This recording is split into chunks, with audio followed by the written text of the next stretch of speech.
how to do Mohamed Salah's celebration in FC 25. Now, Mohamed Salah has multiple signature celebrations.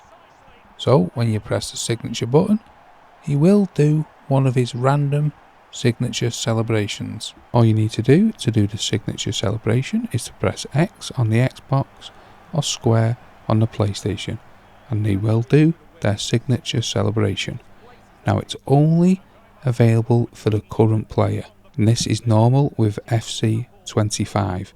It was the same with FC 24, and they will start slowly releasing the celebrations so you can start doing with different button combinations. However, at the moment it's only available for this current player.